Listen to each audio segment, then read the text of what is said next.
Good evening, everyone. Welcome back to another Unplugged Monday, 9:30 p.m. Lisbon. So here we are again for another live session, as always. And you already know me. I'm Leonel Rodrigues from Desirable Portugal Tours. And I'm just waiting for my colleagues to join me today. We're going to have here some interesting topic. So I think that we have Good Sergio. evening, Here we Lionel. are. Good evening. Yep, How are you? everything's fine. Usually I'm not the one being running late, so if I'm not here, that's because I'm not coming. Yeah, well, Yep. So how are life things down in Lisbon now? life has a few things. Oh, well, Lisbon has been great, and things are moving. Yesterday was an amazing day once again.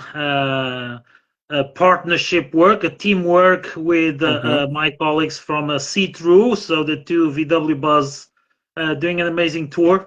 Buzzing And around. currently, we went for the clear kayak experience in the Arrábida mountain, but it's curious that we were hosting a group of like a boot camp for young people on an internship on the technology, media, all kind of things. So it's an international boot camp, and they were doing Mm-hmm. an activity with See-Through, so I just helped them. And I realized that they are doing an internship in some media companies in Portugal. So it was a very interesting thing to have that group with us yesterday. And of course, well, the VW Buzz, both of them were making a lot of success on the road. So it was really cool. Well, I think that Yep. Gabriel is somehow trying to join tech issues that we are having over here. Let's hope that he managed to join us. And Yep. well, we'll go to today's topic.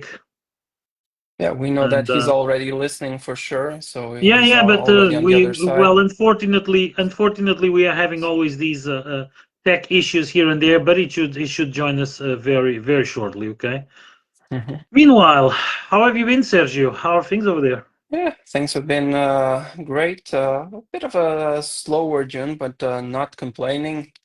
We have him. Hello, everyone. Hi, there he is. You know, Yeah, you Welcome, guys Facebook, are. Gabriel. How are you? Facebook is giving us some troubles here and there. Yeah. Yeah, but we managed to take care of this, and things are moving. Okay. Mhm. So, welcome everybody once again.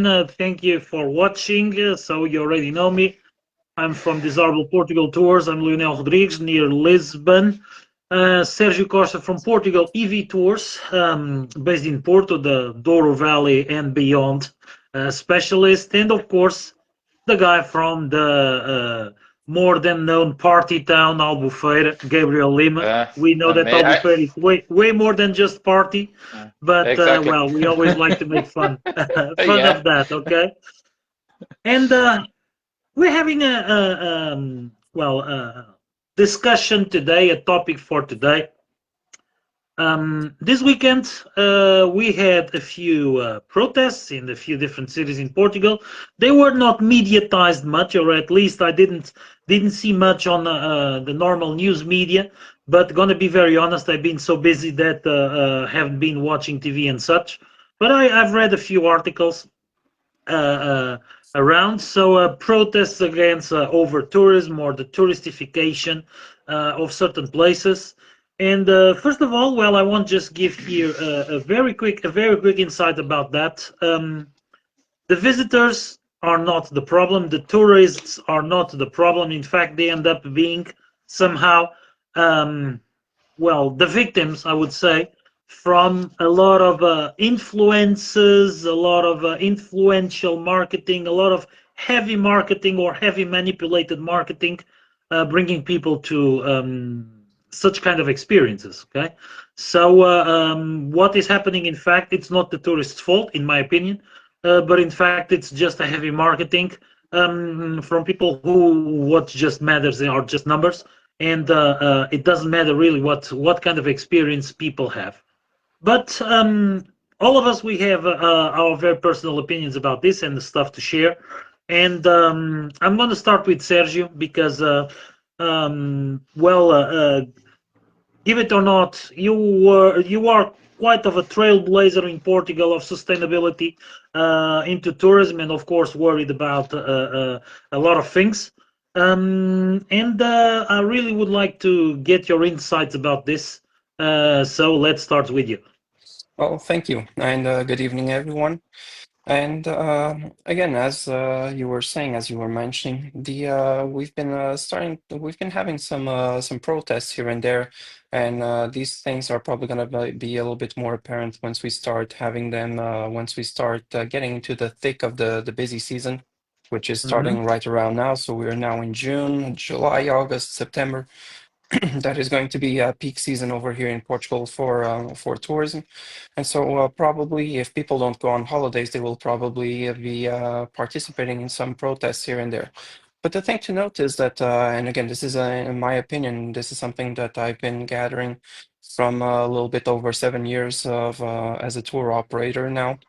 We're starting to see that there are some resistance to tourism showing up in places that are going to be a little bit more saturated with it. But it's also very important to remember that Portugal still is, for the most part, a very tourist-friendly destination, that we are very welcoming of a lot of people, of all the people who wish to visit us. But when we start feeling that we are getting a little bit more pressure, that's when we start becoming a little bit more hesitant. And again, this is not just a local thing. This also translates into not or a less than ideal experience for the people who are traveling over here. And this is actually one of the reasons why we started Portugal Unplugged almost 2 years ago. Hmm. That's precisely because we wanted to let people know that there is alternatives, that there are alternatives to those locations that you typically see that are being overhyped and overpopularized by social media, by certain influencers, etc., etc. And don't be afraid to try something new, because for every destination that is starting to create some resistance to tourism, you're probably going to see that there are 20, 25, 30 more destinations who are actually craving those persons arriving over there, seeing new faces, having some different experiences, someone different to talk to, exchanging different experiences, different cultural aspects, and different points of view. And well, obviously, let's not deny this, because this is also a very important portion of it. But there are some places who are, in dire need of some financial support through some or a boost in the economy through tourism, because we've been seeing, for example, popular destinations, and everyone watching us knows what we're talking about. If you saw the name repeated more than a couple of times online, it's probably becoming a saturated destination. And we have Hmm. places like Porto, Lisbon, we have Lagos down south, we have in between the different towns, we have very popular locations nowadays like Aveiro, like Coimbra, like Óbidos. Obviously, for me, it's very beautiful, very charming if you go there at the right time of the day, because otherwise it's basically going to be overrun with tourists. Very rarely Let do me I see locals over let me there in just Óbidos. interrupt you. Let me just interrupt you and ask you a question. Yep. Don't you feel that some of those places don't need more advertising at all? So we see them constantly advertised. Don't you feel that some of those places really don't need any advertising at all, and pretty much most people going and talking about it, they are not making the better for it. Instead, they are making it to probably become worse. Yeah, 100%. There are some places that I still remember because a few years ago I watched the documentary of, you probably know the guy, José Saraiva, one of Hmm. our greatest historians, and he was talking about Óbidos, and he did a documentary about it. It was, I don't know, 30 years ago or so, and it was completely different from what it was now, from what it is nowadays. Nowadays, I think that we're not doing a proper service to Óbidos by having a whole lot of people going over there. But this also created a bit of a snowball effect, because Óbidos right now it's actually very dependent on the tourism for its survival. It's probably not the how should I say? the most authentic, the most genuine experience nowadays going to Óbidos. It's still very charming, still very beautiful, and I still recommend. But I just want people to know that Óbidos transitioned from what used to be a very small, tranquil village to what is nowadays a very much commercialized and commercial town that relies heavily on tourism. Because if you go through that main street, we've all done that in the past. Mhm. Sometimes some of us we even do it more than once per year, sometimes even more than once per month, Or and one, or more than once a week in my or more case. than once a week. There you go. And so, yeah, this is something that we typically recommend to people coming for the first time. But on that street, I lost track of how many shops, how many gift shops exist on that street. Mhm. So that's Savage nowadays, and this is the transition. This is the pivot that they did, going from a small, quaint, charming town, medieval town, in transforming into something that is very touristic dependent. And sometimes it's Óbidos feels like it's more crowded than Albufeira on a party night. I'm sorry, Gabriel, I had to say it, but uh, Yeah, but yeah, this is it, and but Portugal is so much more than what you're seeing, and if it doesn't happen very frequently nowadays, and this is because of personal reasons of mine. But I'm always been a very big advocate, and I would always be the guy just posting online and saying that, okay, I'm gonna throw a suggestion that is completely off the beaten path over here. But I always tell people that when you see 20 persons and 19 out of those 20 are saying the same names, so that you should do the same thing, think that that's probably not going to be in your best interest, or it's probably not going to be the best, more authentic experience. But then when you have that one person who is saying completely something that is completely different, just try to be a little bit more interested and try to be a little bit more open-minded about that option and research a little bit about it. I'm not going to disclose all of my secrets. I've been putting them out there for quite a while, but these are some locations that offer completely different experience or similar experiences to the ones that you have at those more popular locations, but less crowded, a little bit more authentic, and supporting people and local economies that really need them and really deserve it. Because a lot of those other places, they are now a little bit more overrun. So yeah, this is pretty much it. This is what I had to say about this. So I'm gonna throw the ball down to you, Gabriel, now, because I know that this is a very dear topic to you. Why are these yeah. places becoming overcrowded? Why are those some other places being left out and others are Mm, being preferred, etc., etc.? mm. Well, the reasons they are very well known. You know, we live in this realm of influencers, social media, and many people they make a living by influencing others. So there are lots of advisors, bloggers. I mean, it's okay. People they travel and they share their own experiences, and they get followers, making they maybe they even make some income from it. But the thing is, when we don't have the knowledge of the region or the town or the place or the country like us, sometimes we see things happening in people talking always the same thing or or or telling this is the best and this is the worst. And for us locals, we just think, what the hell they're talking about? It doesn't make much sense. And of course, because these many times these guys want to keep selling themselves like big travel advisor. I'm going to give you a name, and doesn't mean I don't like the guy, because I even know the guy is struggling now with some healthy issues. I'm talking about Rick Steves. But these guys, the knowledge they have is very, very short. I mean, when I think about Yalgar, what he doesn't know much about Yalgar. As far as I know, he's just staying in a house with a friend in Salema, and maybe his friend just told him about Lagos and Tavira. And for him, the Algarve, it's Lagos, Salema, and Tavira. I mean, of course, those three spots, they are nice. But all those three spots now, they are overwhelming. They are getting more and more touristy. Uh, and the thing is, besides those spots, as a local living here for over 50 years, traveling all around the Algarve as a salesperson, as a tour guide, as a cyclist, as a hiker, but especially as a lover of the region, because I like to explore off the beaten path, I see endless other places that they are equally amazing. And you know what happens sometimes? It's even 2 days ago I shared a post about Faro. Faro. I mean, Faro. Maybe for me it's underrated. Not many people they talk about Faro, but it's not because Faro it's awful or it's ugly or there's nothing to do there in Faro.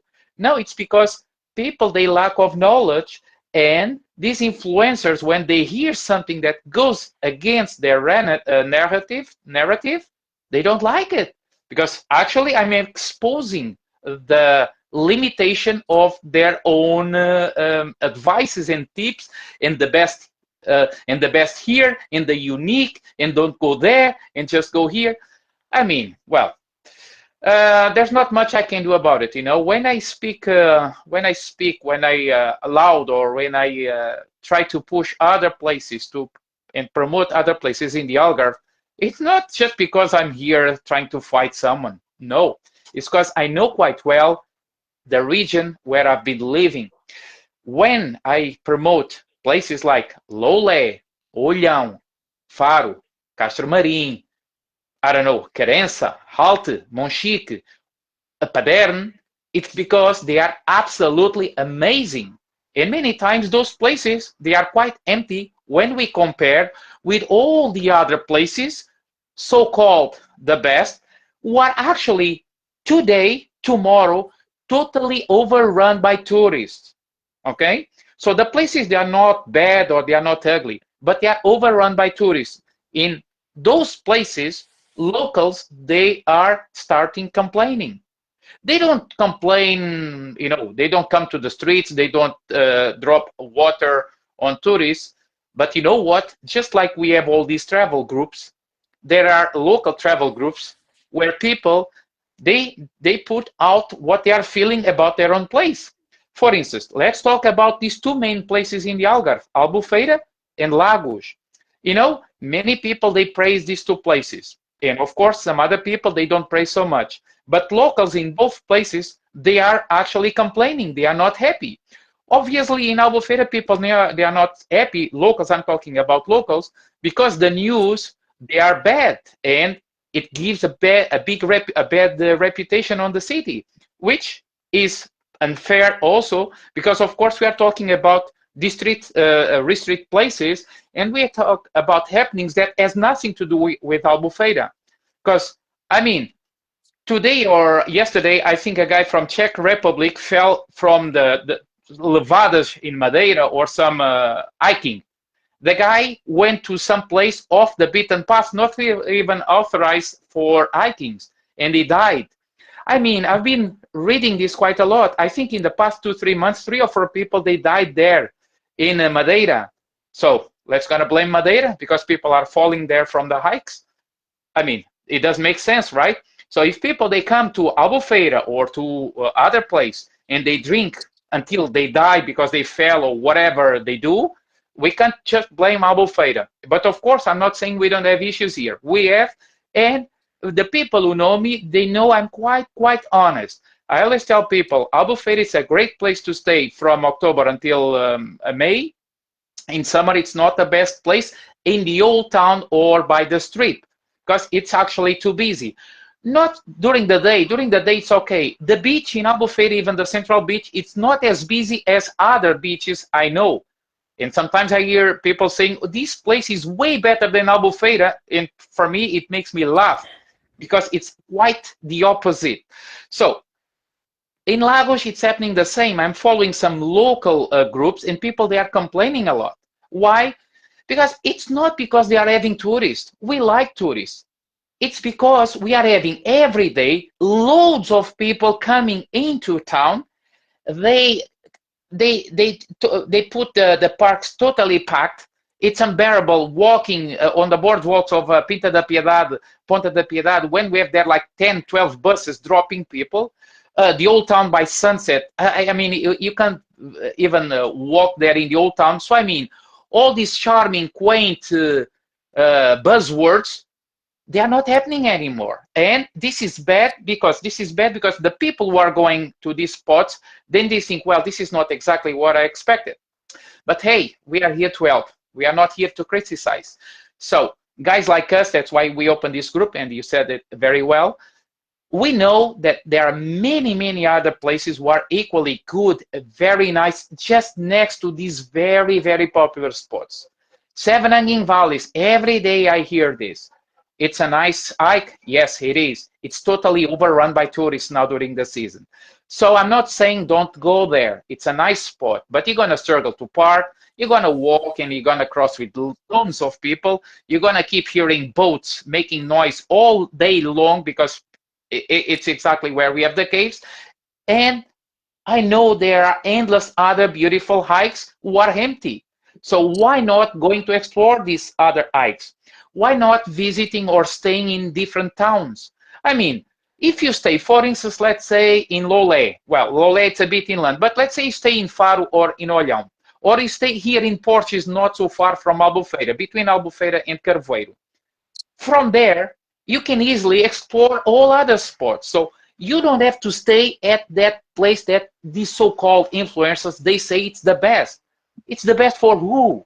I mean, I have this sales background. I don't understand why people, they say go there because it's the best without previously asking what people they want. If I don't know your goals, guys, how can I tell you go to Faro or go to China because it's the best place? It doesn't make any sense. So, well, this is what we do, and we love to do this. Sometimes what I say, I know it's not popular, but here we go. I don't strive to be the popular guy, and I don't want to send people to the same old popular spots because, like you said, I think it was you, Lionel, they don't need more advertising. Actually, they need less. I mean, they don't need less. I'm not going to ever trash these places. The places, they are amazing, you know. I love Lagos, I love Benagil, I love the Seven Hanging Valleys, but I avoid to take my guests there during the season. I think this is very logical. So what I do, I take people to other hikes, I take people to visit other towns, and you know what? Some of these off the beaten path tours, now they are my best sellers. I've been selling a lot Lolé Faro, Lolé Tavira, Faro Tavira, Faro Olhão, Olhão Tavira. I'm selling a lot the Eastern Algarve.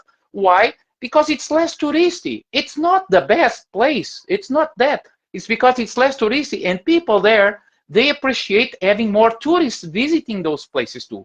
So actually, I think I'm helping both sides, because some places they don't need more advertising, and other places they need more advertising. But in the end, the quality is all over the place. I've been working with so many guests. I can see some, they keep popping up here, and they know exactly what I'm talking about because they've been doing tours with me. So they know what I'm talking, that what I'm saying, it comes from my heart, but not just my heart. It comes from a deep knowledge. So I'm going to try to help people to understand that they can help the local economy by visiting us, and we appreciate this very much, but they don't have necessary to go always to the same spots. Be aware about those influencers who keep saying the same. Where these guys they live, did they really know the region? Do they really know the places they are talking about? I mean, I can go on YouTube and I can start talking about New Jersey or Alaska or New Zealand, Auckland, but I've never been there. So this doesn't make me an expert. Well, I can tell you, oh, avoid to go to the volcano there because the volcano, maybe it's going to explode while you are there.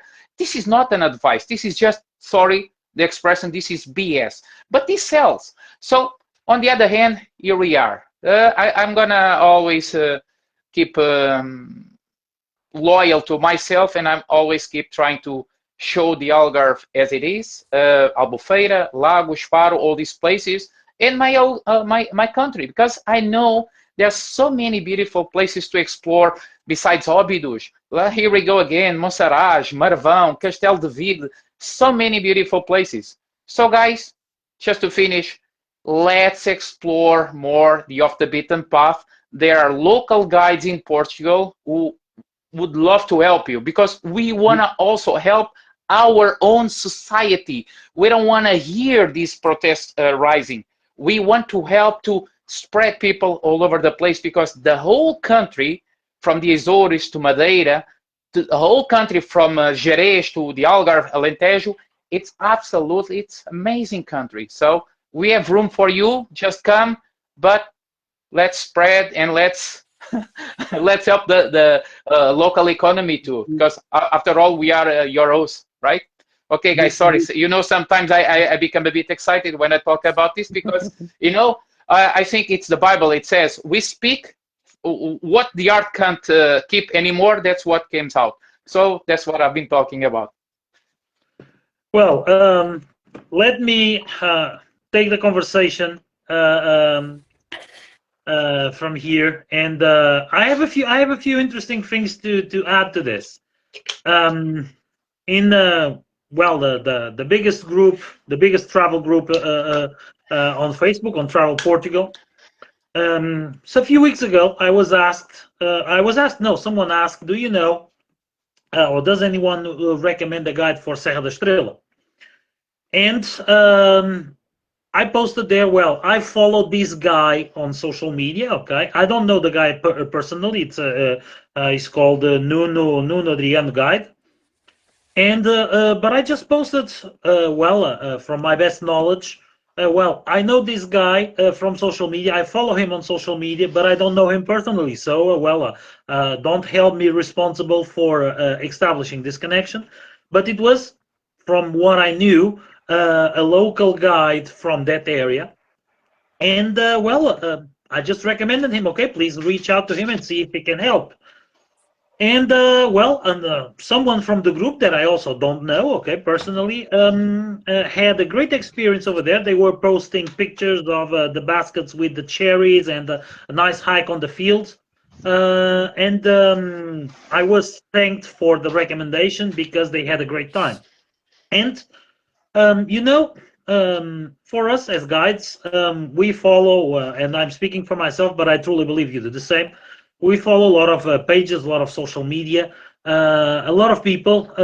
I don't follow so-called influencers. I have more to do with my time than to just get all the same conversations over and over. But when I feel that someone has something to add, value to add to me, to my work, to my personal approach of tourism, of course I follow that person or that company.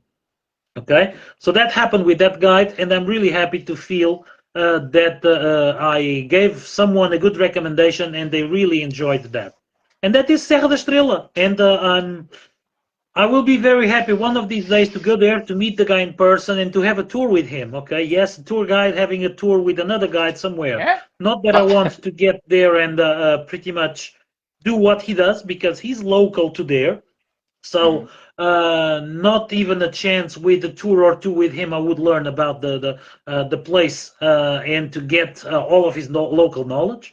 But I would really love to go there and to visit that more in depth. Okay, and this is what we do in the business. So as you already know, some of you, yesterday I was also working in a partnership. Someone that asked me to help for their company, so I went with my van to help them to do a nice event. Okay, as we both use the same vans, so we work together on that. And this is pretty much how we like to be working in here.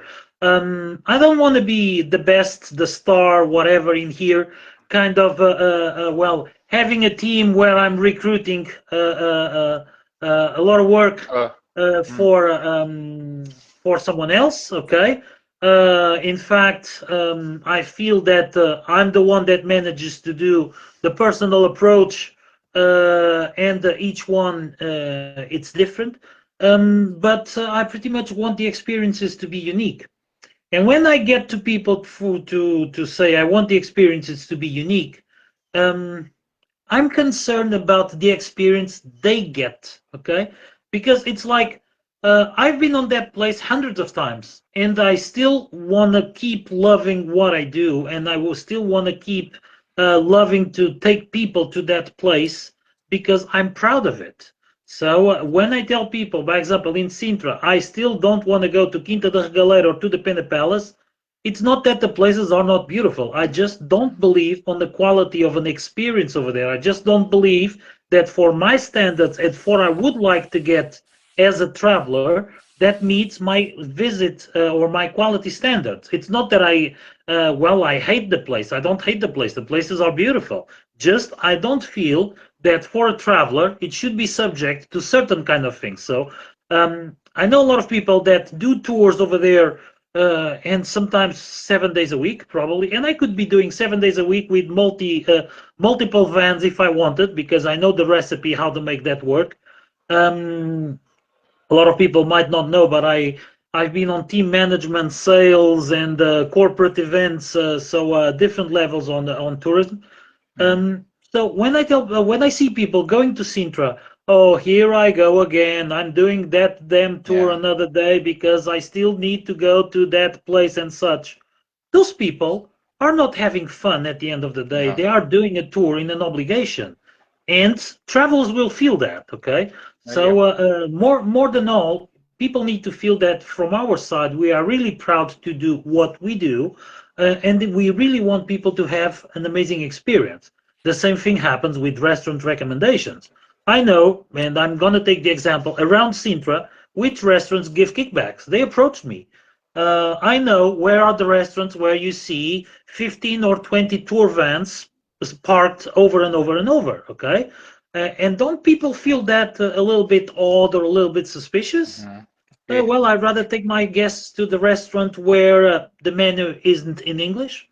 And pretty much, the only van that you might see parked nearby, it's an orange van that it's the one I use, because they don't have room for more. Okay, in fact, it's a very small place. I go once in a while, and people just love that. So when we are telling people that they shouldn't go here or there, we are not diminishing the place. We are not really kind of preventing people to visit those places. We are really um, willing to provide a unique experience or people to experience something really distinct, and to take people to places. And I speak about, by example, of restaurants, to take people to places where, when you get there, they are happy to see you, and they really feel, oh, this is we should be doing something special for this tour guide to bring his guests over here, okay? Instead of, yeah, here comes another tour guide, and at the end, don't forget to give him his commission, okay? And that happens. So this is my approach. This is my way of seeing things. So we don't have an issue with excessive tourism. We have an issue with excessive number of people driven by manipulated images or by heavy marketing.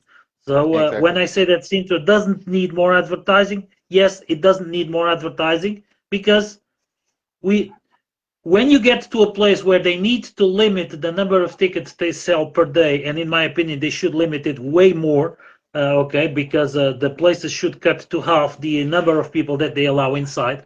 Um, when you go to a place that they need to limit the tickets, okay, that just means one thing: it has become touristy, and they are trying to slow down the heavy marketing. They are trying to slow down the movement, but they are not being able to make it in another way. So, just to drop a bomb, there are places in Sintra that instead of 300 tickets per 30 minutes, they probably don't sell 300 tickets per day. And I've been taking guests over there, and not even one person told me this is not worth it. Okay, and we are at the end. The people that trust me about my recommendation, some of them still go after the hypes and don't book the tour, but I'm fine with that. Each one has its free judgment to choose what they think it's the best, or what they believe it's the best because they don't know the reality. But at the end, when I take people to these unique places, not even one didn't tell me, "Oh, this wasn't worth it." They didn't like it. Pretty Yeah. much that kind of thing. Okay, Yeah.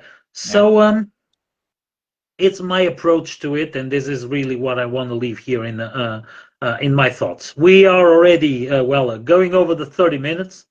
I'm Okay. just going to throw back. I'm just going to throw back to Sergio to see if he has something to add. Then we'll go back to you, Gabriel. But just my 2 cents about this. We love you over here. We want you over here, but we want you to have a nice time, a great time in here, and not to feel that you were just like a tourist Just one, trapped. Okay, just one so more, Mhm. for just sure. one more. Yeah. Mhm. Okay, so last thoughts over here. Well, just summarizing everything that we've been saying. Uh, Tourism is not a problem over here in Portugal, but some locations are definitely starting to feel. Mhm. And Portugal, I want to say 95+% of the locations, they are still very much pro-tourism, and in fact, they actually need a little bit of the of seeing those different faces and new Mhm. arrivals over there. If anything, for a change of pace to make it life a little bit more interesting. And you'll find that those locations who rarely see tourists over there, they are probably the most welcoming ones, and those are the ones where you truly are going to be able to enjoy the genuine Portuguese hospitality. Um, so for the Douro Valley and for me, well, I just want to say that probably I have a little bit of a different experience than you guys, because you guys rely on certain locations, certain monuments, certain towns and attractions, and everyone wants to concentrate over there. Whereas for me, the Douro Valley, it's a little bit of a different take on it. And the Douro Valley, well, it's not about the winery A, B, C. It's more of a region, and so we have a little bit more space to spread out, and that's one of the reasons why we've been seeing a lot of investment arriving to the Douro Valley. Even to this day, we're still building the infrastructure to be able to cope with all the tourism influx that we're seeing over there. I think that Mhm. if I recall correctly, the Douro Valley is seeing something like 1.8 million visitors per year, and we still are building up on that, on the infrastructure to be able to accommodate even more persons. So the Douro Valley, I want to say, it's a bit of a different take, and this is what I usually tell people who take a tour with me. I don't say that my way of doing the Douro Valley is the correct one or the wrong one. I like to say that it's just my interpretation of it, and I have my theme, my motto, kind of like you guys have, and I try to Mhm. escape the popular places. I also try to escape the busiest schedules, and I choose to share some the things that I share with people during the day are just basically a matter of personal preference and my own recommendations. The places that I take people to are some of the places where I also like to bring my family. Those are also the places where I like to get my products from, my wine, my olive oil, etc. And I wouldn't be sharing that with people, with visitors, if I didn't believe in the things that my partners over there are doing. And obviously, as you were saying, Lionel, building this kind of relationships, it's something that takes time, takes a little bit of effort, Mhm. takes a little bit of consistency as well. But at the end of the day, you're going to see that the courtesies that we receive as tour guides, the things that we want the most is to see those courtesies being extended to our customers, to the persons who are traveling with. And I've told this many times to my partners. I don't see a reason to change my partnerships as long as I'm being properly treated. And being Mhm. properly treated basically just means that you're taking good care of the persons that I bring you, and at the end of the day, they're gonna have a very nice experience with you over Mhm. here. If I hear things like the wines are not great, or if the service was rushed, or something that was not ideal for them, I'll let my partners know, because transparency is key. So that way Mhm. they can only Exactly. improve if they know if they're doing something wrong. Because sometimes we don't say because we don't want to hurt them, or we don't think that they're going to change or anything. But I think that being a good partner also means that you have to say the not so pleasant things. Like for example, well, there are some places where I've already said that well, if you guys keep going on this trend, probably I will stop coming over here, because when we started coming over here, it was something like 30 guests that were spread out throughout 4 or 5 guides, which made for a very decent experience. But now you guys are receiving over here 2 buses simultaneously, which amounts to Mhm. 150 persons simultaneously. This is not what I signed up for. You guys know that I'm always about the small groups and the more intimate experience. And I've had some partners that I had to drop because of this. I Because did at the the end, same at Doro last year. yep. So basically, I think we all know what we're talking about over here. We have our theme, and people look for us for that, and we want to provide. It's a very delicate balance for us tour guides because we want to provide very good experience, an outstanding experience for our customers, while simultaneously supporting the local economies and Yeah, exactly. the partners that we really feel that deserve it. A guy who is welcoming 150 persons over the course of an hour and a half, he probably doesn't need that much support from us right now. Hmm. So, but probably the guy that is only seeing 3 or 4 customers per day, maybe that one will be super helpful or super thankful when we bring him a couple or a group of friends over there to enjoy the space, and we have a more relaxed time and more one-on-one and intimate conversation with the locals. So I'm actually on the verge of preparing one such experience over the course of multiple days for for October. And well, that's one of the things that I want to do. And on one of the days, we are going to do some of those popular locations because this will be these persons' first time in Portugal. And I think that they should see the popular locations. But then a few days later, we'll be embarking on a 3-day journey from Porto down to Algarve, and then we're going to see something that very few tourists, I want to say probably less than 1% of the people visiting us will see when they come to Portugal. Mhm. And to those persons, I just asked a couple of questions. The first one was, what do you have booked? What are the dates? And what are your preferences? That was it. And Exactly. so these are the key questions that one should ask to have a great experience. What are the things that you're interested in seeing? Forget about hypes. And if people start off as a clean slate and they just tell us that they have interests in this, this, and this, we can build beautiful things for them and experiences that Mhm. they will truly cherish away from those more overhyped spots that will probably not translate into very good experiences. And one of the key things is that these persons told me that they are not huge friends of crowds, but they like to just sitting at a cafe and then just talking with the guy over there, the waiter, and having 5 minutes of a conversation with him. That's a fantastic experience for them. So yeah, And uh, you know what? Just to finish that, and I had that experience plenty of times in the past.